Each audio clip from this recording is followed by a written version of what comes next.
Little Lucy Lockhart ran from her daddy's frying pan, the forest of 1,000 legs, killed her, and then laid their eggs. That's a jump rope rhyme my classmates used to sing on the playground in elementary school. It's really fucked up that they sang that, because Lucy Lockhart was a real person we attended school with. She vanished when we were in 2nd grade, so we must have been around 7 years old. The rhyme was loosely based in truth, in that the official story was that Lucy Lockhart did in fact vanish into the Lockhart Wood, 50 yards from her father Robert's house, but he wasn't chasing after her, brandishing a frying pan to beat her with. I was too young at the time to understand what was happening, and it wasn't until much later that my mom actually explained it to me. It wasn't a particularly shocking story, just sad. I remember the day Lucy went missing, at least the first day she didn't come to school. It was Monday. She went missing the Friday before. My mother told me it was a few days before Lucy's 7th birthday, and that Lucy had asked her father if she could have a birthday party at the house. I remembered that Lucy and I had been in the same group of friends, and I remembered her telling us that she was going to ask her dad about having a birthday sleepover. I especially remember being annoyed that she wanted it to be a sleepover because I was the only boy in the group and was never allowed to sleep over with them. I was still excited at the prospect of a party though, as we all were, because we knew her father, Robert Lockhart Jr., was a retired entomologist. We just called him the Bugman, and had lots of pretty preserved specimens like butterflies and beetles in cases that Lucy would sometimes bring in for show and tell. Anyway, according to my mother, Lucy asked her father if she could have a sleepover for her birthday, and he said no, because she was going to spend her birthday at her mother's house while their house was being fumigated.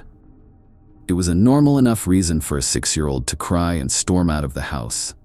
But running into the Lockhart Wood was a bad idea for any person of any age without the proper equipment. Here's the thing about the Lockhart Wood. Some people call it the Forest of 1,000 Legs, presumably to make it sound creepier than it already is. It doesn't need help. There are roughly 4,000 species of spider in America, and the Lockhart Wood is a phenomenon on its own in that it's home to all of them. Not only that, but there are documented populations of some spiders previously thought endemic only to certain countries, such as the Goliath bird eater, a couple of funnel web spiders, and some species of peacock spiders.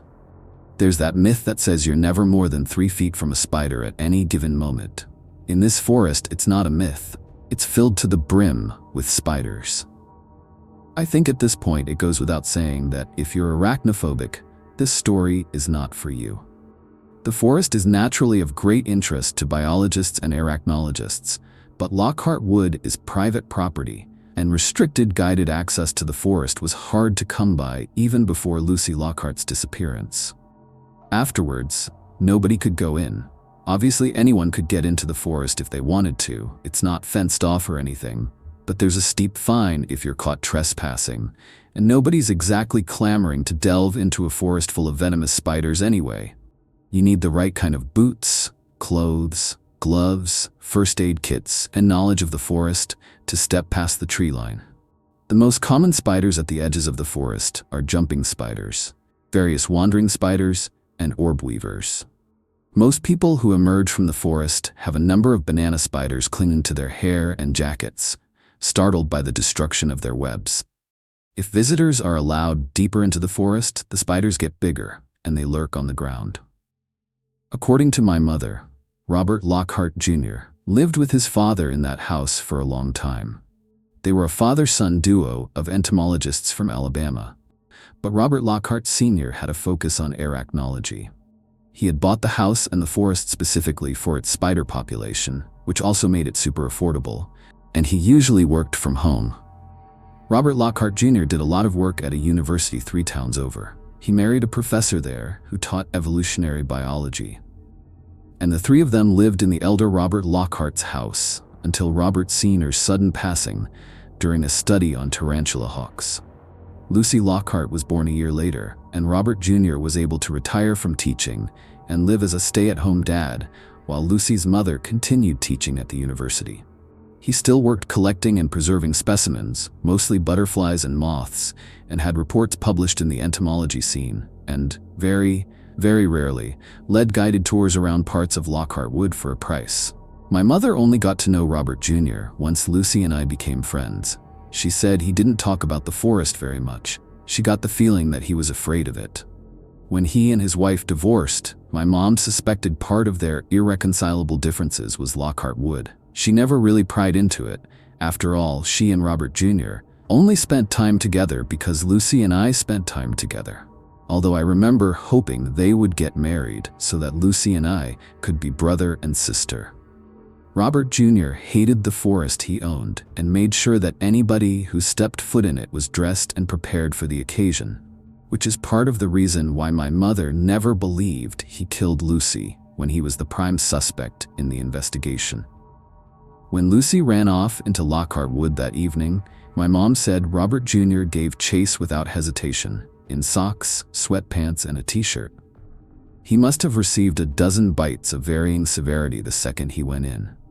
He was in there for 4 hours. My mom was working a night shift at the hospital when he was brought in, delirious and swollen all over. There was no telling how many bites he'd received, and to this day my mother doesn't know how he survived. He needed antivenom that no hospitals in the United States could offer, and when he had dragged himself back home after desperately searching for Lucy in the forest, he could only self-administer so much. Maybe luck and a developed resistance was what saved him. He lost both legs below the knee, but he lived. From what my mom could gather in the weeks following Lucy's disappearance, the investigation was chaotic. Search teams entered the forest, but they never spanned it all. 2 officers on the initial search team were bitten by what was most likely a Sydney funnel web spider, and unfortunately both died. After all, the Sydney funnel web spider is otherwise found only in Australia. We don't have that antivenom at the ready here in the States. Anyway, the search of the forest lasted maybe a week before branching off elsewhere. My mom says they couldn't, maybe wouldn't search the whole forest. More than one officer who searched Lockhart Wood left the force and subsequently skipped town. Those who didn't leave might as well have. They don't get out much anymore. My mom doesn't want to know what they saw in there. Lucy never turned up. It didn't take long for suspicion to fall on her father before he was even discharged from the hospital. My mom says there was a point where he was handcuffed to his hospital bed, even though both of his legs had been amputated. For a while, she couldn't tell if he was totally lucid because he would spend hours sobbing, "That forest's got her. Those spiders got my baby girl." But there was no evidence to convict him of kidnapping or murder. My mom and the parents of Lucy's other friends and mine were involved in the trial as witnesses, and they all insisted that they never had any reason to believe Robert Jr. was abusive towards Lucy or that he would be driven to hurt her. I didn't know any of this at the time, as my mom responsibly sheltered me from the details of Lucy's disappearance, but obviously some other kids we went to school with got wind of some information, hence the morbid jump rope rhyme. It upset me a lot when I heard kids chanting it during recess. I was young and I missed Lucy very much. It's been 11 years since Lucy went missing. It doesn't really upset me anymore. It's just a sad mystery that I still think about sometimes. The group of friends that Lucy and I shared stayed close until middle school, and then we all branched out a bit. I don't think any of us ever forgot about Lucy. I recently graduated high school, and the original group of us got together at a diner to discuss in amazement how we were all finally done with high school forever. At one point I nudged my omelet around my plate and said absently, "It's been years, but I still wish, man, I wish Lucy could have graduated with us, you know?" My friend Stella leaned her shoulder into mine and knocked our mortar boards together with an understanding smile. "Same here, bud, but she'd be proud of us for doing it." The conversation drifted elsewhere, but that poignant thought of Lucy stuck with me for a long while after that evening. It wasn't until the day before I went off for my freshman year at college that I told my mom I wanted to stop by the Lockhart house and sort of say goodbye to Lucy if Robert Jr. would let me. "Well," she shrugged over breakfast, "I guess it couldn't hurt. You don't ever get over losing a child, but all things considered, he seems to be okay." He might oblige you. So later that afternoon, I drove across town towards that dark, looming forest that stretched into the sky on the horizon. I hadn't been to the Lockhart house in over a decade, but the sight of it instantly made me happy. I no longer mourned Lucy. I only cherished the brief time we knew each other as children, and I had lots of fond memories in that house. As I pulled into the gravel driveway, I saw the curtains in one of the front windows shift, so I knew someone was home. He might not want to let me in, but there was no harm in trying. I went up the front porch steps and found a wooden hanging of a Luna moth adorning the front door.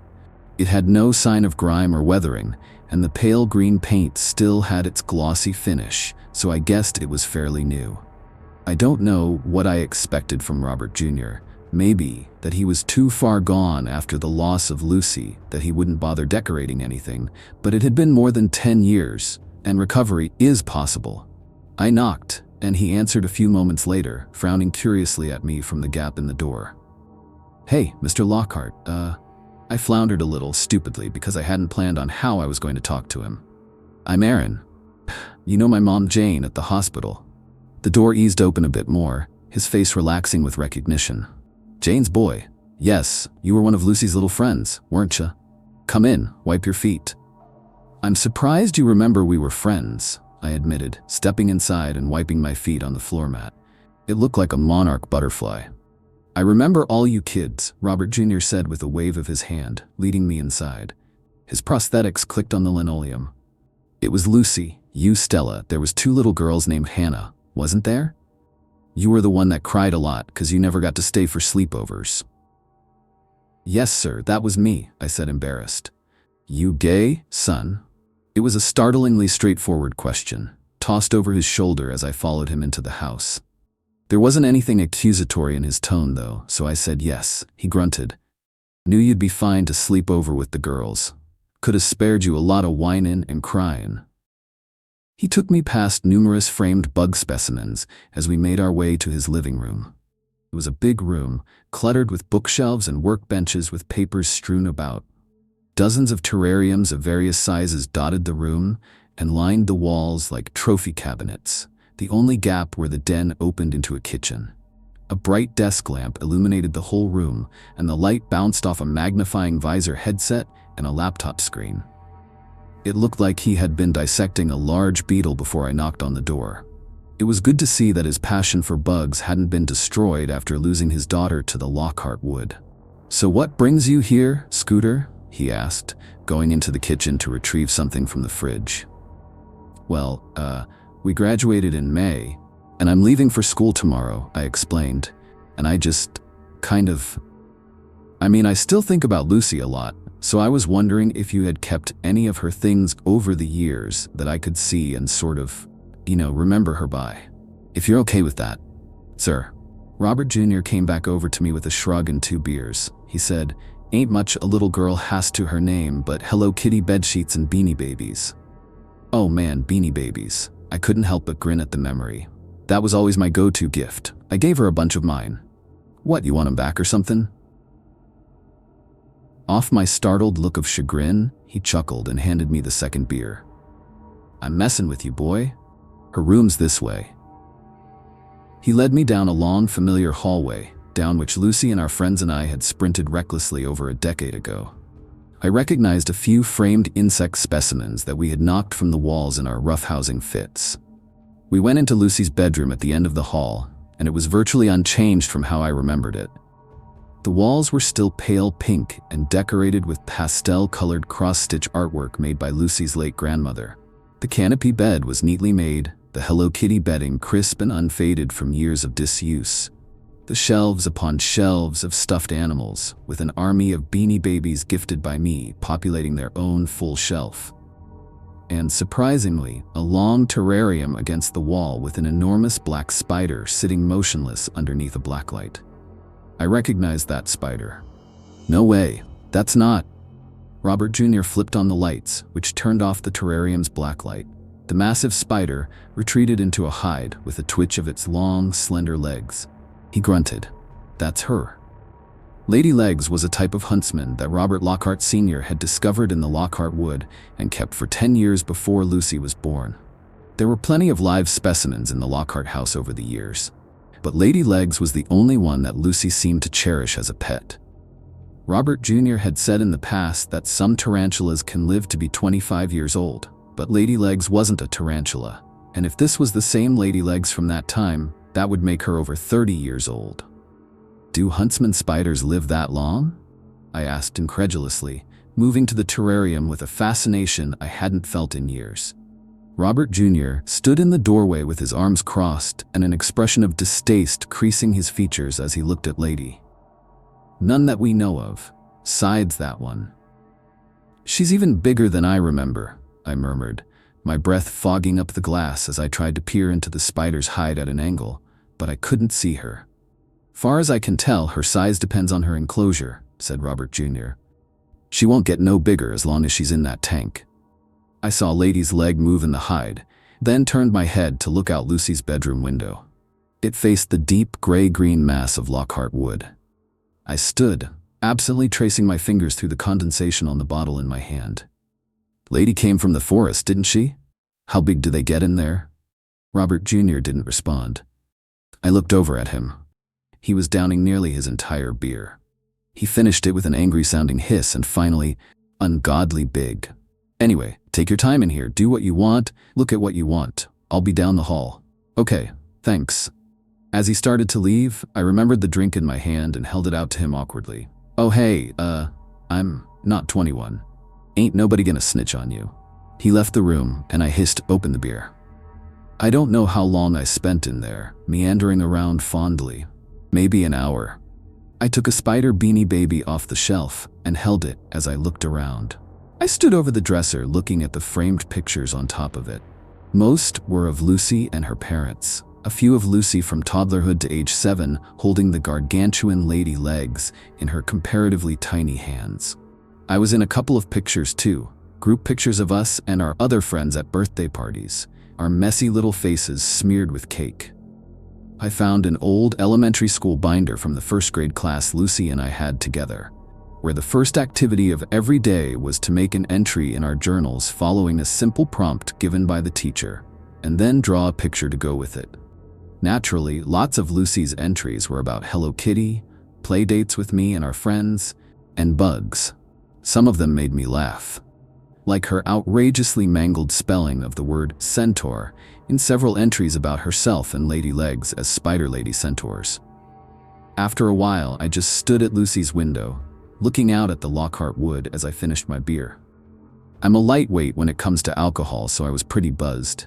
The forest of 1,000 legs had never looked so eerie. The angle of the late afternoon sun didn't penetrate the darkened woods, but it glistened on countless spiderwebs suspended along the tree line, emphasizing how dark the forest was beyond that. It was strangely inviting, in a predatory way, like the lure of an anglerfish, how it had swallowed Lucy up. Movement outside the window caught my eye. I looked over and saw Robert Jr. standing under the carport facing the forest, downing another beer, a backpack hanging from his shoulder. He was dressed in different clothes from the flannel shirt and cutoffs he'd been wearing when he let me inside. He was wearing a heavy jacket and a hat with a different set of prosthetics that had shoes. He looked like he was dressed for going into the forest.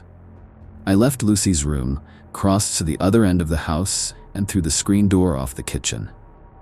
Robert Jr. didn't respond to the wooden rattle of the door banging shut. You're going in? It wasn't a question. I was incredulous. Ain't been in there since I lost Lucy, Robert Jr. said pensively. Think it's about time I go back in one last time before I torch it.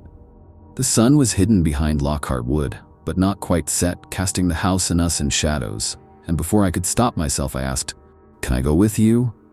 To this day, I'm not sure why I wanted to go with him. Maybe for a sense of adventure, of danger that 18-year-olds are attracted to and think they can survive anything. Maybe I had some stupid notion that we'd find Lucy in there, dead or alive. Maybe I just didn't want a guy who had lost his daughter the last time he was in those woods to go in for the first time since then alone. It's dangerous in there, said Robert Jr. It wasn't a no. "I'd be with you," I said, dumb and optimistic. But in my defense, he let me go with him.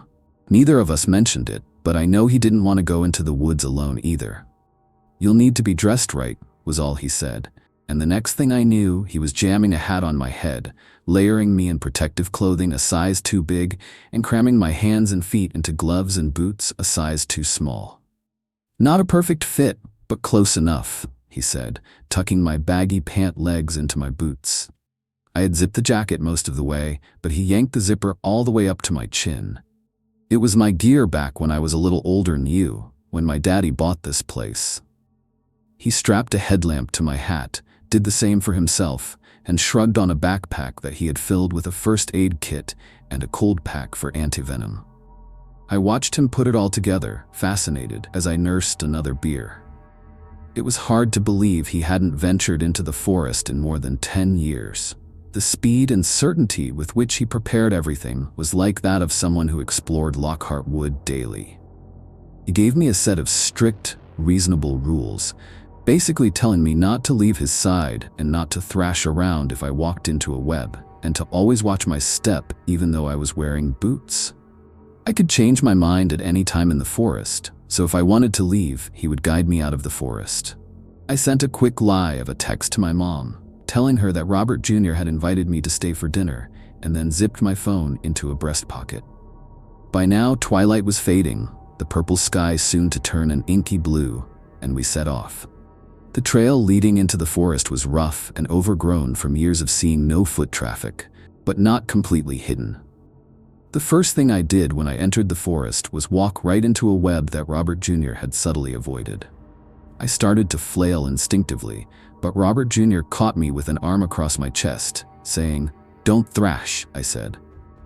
After he assured me the web didn't belong to anything venomous, I carefully picked the web from my face and hair, following him deeper into the wood. It was darker than I anticipated beneath the trees.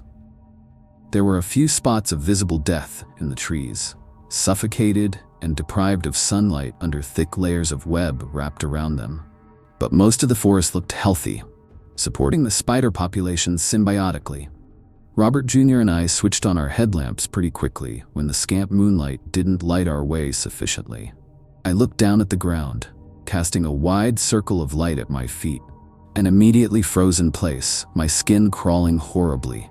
Spiders the size of $50 were scurrying away from my boots in droves.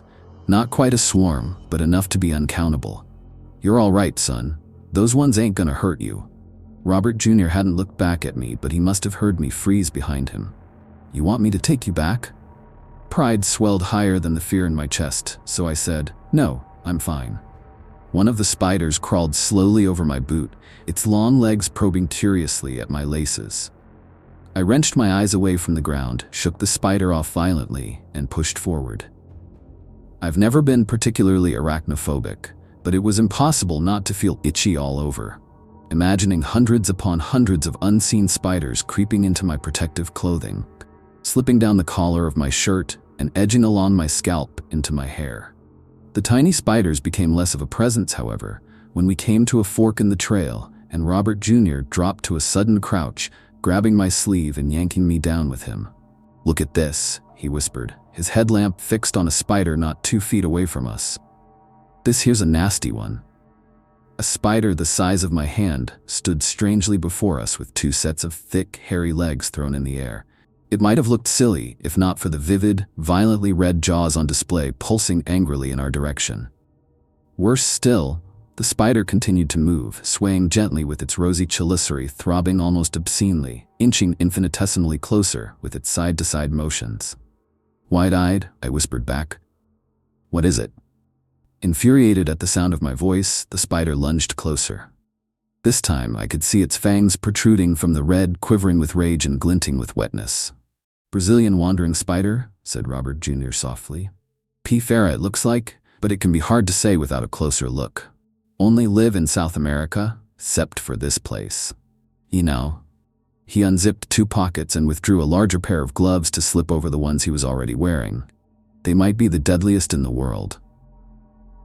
Instinctively, I shrank back, but then took hold of Robert Jr.'s jacket sleeve with popping eyes when I saw him reach towards the spider. Don't. The spider struck at his 2 fingers with lightning speed, and a force that made a sharp snapping sound pierced the dark woods around us. In the blink of an eye, it struck twice, a red-brown blur. Horrified, I tugged frantically at Robert Jr.'s sleeve. "Relax," he said, pulling his hand back and showing me his intact glove. "Hoss can't quite bite through these." The spider darted out of our joined headlamp beams and off the trail into the woods. Robert Jr. removed his bulky second pair of gloves and stowed them away. "Can't do much delicate handling with gloves like that, but anything else and those fangs will go right through." He stood suddenly, leaving me crouched and trembling. Clenching and unclenching my fists, unpleasantly aware of how thin my gloves were now, I stood slowly. My headlamp slid up the trees in front of me, where the bark seemed to shiver and shift with the traffic of smaller spiders oozing up and down the trunks. I turned my head to see where Robert Jr. was looking, and my light fell on his back several meters away as he moved down the left path in the fork. "Wait," I squeaked, rushing after him. I stumbled over tree roots and ran haltingly, skidding awkwardly to step around more than one fat, lumbering tarantula as I made my way back to Robert Jr.'s elbow. Our headlamps bobbed in the darkness, and my gaze was drawn farther up where the lamp's beams lit up vast labyrinthian webs high overhead where nothing on the ground could destroy them. Glinting white gold in our light, they shuddered in an imperceptible breeze. "Those webs are way better high up there," I said with a breathless chuckle, trying to shake off the anxiety from the Brazilian wandering spider. "We won't walk into any down here." Robert Jr. walked briskly, barely acknowledging me with a grunt. While I looked all around me, casting my headlamp's light to and fro, Robert Jr. hardly moved his head, focused steadily on the twisting path down which he led us. Occasionally he would stop so abruptly that I would collide with his back, and he would gaze up into the ever-thickening treetops at the spiderwebs overhead, which were now so large and thick that massive sections of leaves had suffocated and died. I could see clusters of spiders creeping every which way in the stuff, while more obscured movement shifted on the other side of the web, so thick that I couldn't see what it was. My depth perception was off in this environment. What with the distance between myself and the webs and the number of different sizes of spiders I could see. Everything looked bigger up there from where I was standing. "Communal webs," said Robert Jr., pointing at the massive net of silk. "Most spiders live alone, but some are social. Bunch of different spiders taking care of the same babies, sharing the same food." "They must catch a lot of prey," I said, moving my headlamp over the vast web. "It's huge." "Wouldn't be surprised if they make a regular meal of birds," Robert Jr. speculated. "Squirrels too, maybe, if any wander in this far." I looked at him, bathing his stubble-shadowed face in yellow light, and said slowly, That's kind of big for a spider, isn't it?" "P. blondie in South America has been known to eat birds," said Robert Jr. "It's the biggest spider in the world, at least outside of this god-forsaken forest. This place ain't like the rest of the world." He paused, a muscle jumping in his jaw, then said, "But they don't make webs, they live in burrows, so watch your step." I resisted the urge to clamp onto his arm like a child as I swept my hand lamp over the edges of our path. Spiders littered the forest floor, scurrying busily, but the irregularly spaced holes along the path and nestled between tree roots were what made me nervous now. The biggest hole looked like it could swallow my leg. We continued to walk, uninterrupted by webs for the most part, but there were a few low-built ones that I would walk into when I was staring off into the woods and Robert Jr. wouldn't tell me to duck. Unnerved as I was starting to get used to the sensation, hardly jerking back when the sticky, feather-light strings snuck up on me. My pulse would still spike when it happened, though, pounding loudly in my ears as I carefully brushed the webs from my face. But then Robert Jr. took us down a second fork in the path. When I distractedly collided with 2 webs of surprising density in a row, I finally focused on Robert Jr. ahead of me to complain about not warning me, and a tangle of silk lit up in my headlamp centimeters away just in time for my face to crash through it. Even though it was my fault for not watching where I was going, I said testily, "Come on, Mr. Lockhart, at least give me a heads up," as I dragged my gloved hands down my face, raking the web from my skin. Robert Jr. said nothing. I looked up, over his shoulder in front of me, and saw why. The trail ahead was entirely choked in web. A glistening haze like morning fog stretching farther ahead. Shapes twitched within it, different from the shifting masses of hundreds of smaller spiders in the first communal webs we saw. These were heavy and singular, with sharp angles plucking at individual lines of silk. I couldn't quite make sense of what I was seeing. Something crunched under my boot. I looked down at the wispy, stringy gray floor. Brittle old bones of some animal I couldn't identify lay there. Among the bones lay the aged, empty remains of a huge tarantula, skeleton and exoskeleton locked together in death. Had they fought and died tangled with one another? "Jesus," I said loudly, just as Robert Jr. breathed softly. "Jesus." He wasn't looking down, he was looking directly up. I looked up too, and froze. Our headlamps joined and lit up the webs that swallowed the understory, washing over the enormous spiders that moved within them.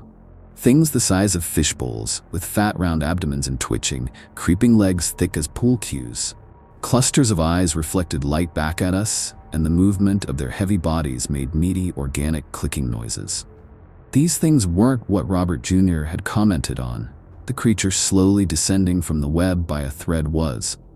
At first I thought it was a spider with a squirrel, or a rat, or something in its jaws, but a small, logical corner of my mind reminded me that that's not how spiders eat.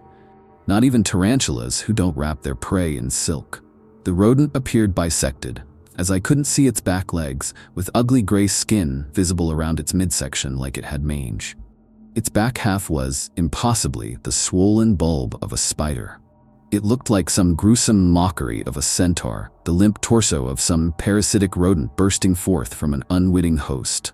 There was no way that thing could be real, or if it was, it couldn't be alive. But the thing's spinnerets kept pumping a hardy silk line, two spindly back legs touching at delicate tips as it worked its way down, and the rodent's head twitched, its furry front legs extending, paws grasping. I saw its face. A squirrel with too many beady black eyes extending up the front of its head, blinking gummily down at us. I could see its long yellow teeth as its mouth lolled open. I was distantly aware of my body moving, weakly grasping Robert Jr.'s jacket sleeve and yanking on it. His voice sounded very far away as he muttered, "What the fuck?" Movement in the corner of my eye somehow managed to pull my attention from the abomination above us. My eyes were drawn down to the edge of the trail on which we stood, and for a moment I thought the ground had dipped down an embankment and we were simply elevated on the path. But I soon saw that it was a massive hole in the ground, a burrow. I continued to tug mechanically on Robert Jr.'s arm. "What the fuck?" A face peered out of the burrow, ghostly pale against the darkness within, and seemed to drift up and out closer to us. It was a human face with too many eyes clustered across the bridge of its nose, glittering black and blinking slowly. It ducked its head, long dark hair hanging in lank tangles, as a woman's bare moon-white torso emerged slowly from the hole in the ground. A hulking, hairy mass of a spider's abdomen, the size of a Volkswagen Beetle, followed, connected at her waist. Her 8-branch-thick legs crunched in the leaf litter, audibly thumping with the weight. Robert Jr. and I staggered backwards, upsetting more spiderwebs in the underbrush. The creature's legs were striped with white at their joints, and I thought of Lady Legs back at Robert Jr.'s house and what he said about her species' size in the wild. Ungodly big. Robert Jr.'s thoughts were also back in his daughter's room, because as his hand gripped my arm in return, I heard him say, "Lucy." My eyes flew back to the creature's face, its unnatural addition of eyes surrounding the original's. And as it tilted its head, I recognized her too. Her mouth dropped open, lower lip dripping with something too viscous to be saliva, and her rail-thin arms spasmed once before lifting up, sending a painful jolt of electric fear up my spine. Her white, long-fingered hands took hold of the squirrel spider dangling between the two of us and herself. The thing squeaked and convulsed, its legs thrashing horribly, and Lucy brought it to her mouth. I ran. I thrashed my way blindly through web after web, back the way we came. I heard Robert Jr. call my name, unexpectedly close behind me, and suddenly felt him crash into my back. I hit the ground hard, face first. I barely had time to register the bright starburst of pain as my nose broke and began to bleed, or the scattering of spiders millimeters in front of my eyes before Robert Jr. yanked me bodily back upright and whirled me around. I thought he was slapping me, but realized he was swiping away spiders that I'd picked up as passengers from the ground. "Don't you run off in here, boy," Robert Jr. hissed in my face, shaking me hard. "Something else will kill you before." The enormous creature loomed behind him, creeping down the trail after us. I started to yell, but Robert Jr. clapped his hand over my mouth, spinning to face her. He forced us into a sort of half-crouch, his body weighing me down to keep me from running again, and I stared with bulging eyes, struggling to breathe through my bleeding nose as Lucy bore down upon us. "It's okay," Robert Jr. said, but he wasn't talking to me. I could feel him shaking against my back. "It's okay, Lucy, you're okay." She came closer, the precise movements of her vast spider body in stark contrast against the limp, feeble movements of her human torso. Her face seemed alert, even with the 6 bleary eyes that looked infected in their unnaturalness. But her arms hung listlessly at her sides, her posture hunched. Venom, blood, saliva flowed slowly down her chin, all that remained of the squirrel spider. I could hear her breathing, see her pale throat throb as she swallowed. "That's a good girl, baby," said Robert Jr., his voice low and soothing despite his violent trembling. "Daddy didn't know you lived here, Lucy. We didn't know we'd see you here. You did such a good job here all by yourself, didn't you, baby? Daddy's proud of you." He was slowly inching us back as he spoke nonsense to the thing in front of us. The spider shifted minutely, almost moving after us, but not quite. Lucy's dark, wet mouth drooped open. In a voice that sounded like wind in dead leaves, she hissed, "Daddy?" Robert Jr. laughed, wild and terrified in my ear, pulling me another step back, the palm of his hand still crushing my lips against my chattering teeth. "That's right, baby. Daddy's here. Daddy didn't think he'd see you all grown up in these woods. Huh, baby? Good girl, Lucy." She didn't move after us as we backed away, although her eyes followed us with laser focus. Again, her voice hoarse and vacant. "Lucy." "That's right, baby. Daddy's gonna take your friend back home, okay? You remember Aaron?" I groaned behind his hand, sick with fear, as all 8 of Lucy's eyes shifted onto me. She didn't say my name. Wildly in the back of my head, I wondered if she recognized any of the things Robert Jr. was saying to her, certain that she was all spider like this, that the 2 words she'd said were empty repetitions preceding her final attack. But still, she stood motionless, watching our retreat. "Daddy's gonna take Aaron home. Is that okay, baby?" Robert Jr. said. "Will you let me do that, Lucy?" She was silent for a long moment. Then, "Okay. Good girl, Lucy. We're going away. Good girl." Another long stretch of silence as we moved steadily away from her. She still didn't follow, merely watching us. Her voice, unprompted this time, shook me to my core when it next creaked through the night. "Come see me." The noise Robert Jr. made was something of a strangled sob and a laugh. "Yeah, baby, I'll come see you. I'll come see you again. Just let me take Aaron home, and Daddy will come see you again, baby girl." Okay. We were several meters away from her by now. I was sure we were nearing the bend and the fork in the trail we had taken. Slowly, Robert Jr. lowered his hand from my mouth, and I gulped a deep, shaking breath. "I can't get us out of here backwards," he said, "but I need you watching behind us. You hang on to me, and I will walk you out. You tell me if she follows. Can you do that, son?" Wide-eyed and unable to look away from Lucy's figure down the trail, I nodded. "Yes, sir." "Okay. Careful now." His hand encircled my wrist tightly, and with a firm tug, he took us around the bend. I struggled to walk in reverse, my legs like rubber and my pulse roaring in my ears. Lucy didn't follow us once I lost sight of her. Robert Jr. navigated us back through the forest, avoiding all webs this time around. I don't know how long it took to get out of the woods. For all I knew, it took days. But eventually, we broke through the tree line, and the unobstructed moonlight was blinding. I felt separate from my own body as I brushed harmless, jumping spiders and orb weavers from my hat and jacket. Distantly, I heard Robert Jr. chuckling weakly. I turned around to look at Lockhart Wood. Almost casually, I leaned over and threw up on the grass. A few yards away, Robert Jr. did just the same, coughing and laughing harder when he was done. "Fuck," he gasped, hands on his face. I watched him stagger and fall heavily onto his ass, giggling manically. Dazed, I went over to him and sat beside him on the grass, staring at the forest. I spat remnants of bile on the ground between my knees. I fumbled with my headlamp, turned it off, and threw my hat aside. I peered at Robert Jr., his tear-streaked laughing face, vaguely concerned. I can't tell if that's good laughter or bad laughter. Christ, he gasped, possibly hyperventilating. You and me both. Fuck! He pressed 2 fingers to his neck, checking his own pulse. What are you gonna do now? I asked weakly.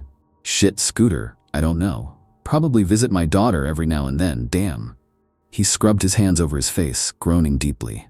My head swam. I flopped backward, staring at the night sky. The stars looked like little white spiderlings. I thought suddenly of my mother, back at the house, and for whatever reason, all I could think to say was, hey, so I was thinking, you should give my mom a call sometime. She's not seeing anyone. I don't remember getting home that night. I don't remember getting settled on campus the next day, but I think I'm going to change my major to biology. I'd like to see Lucy again, and I think maybe a study in arachnology might be a good place to start.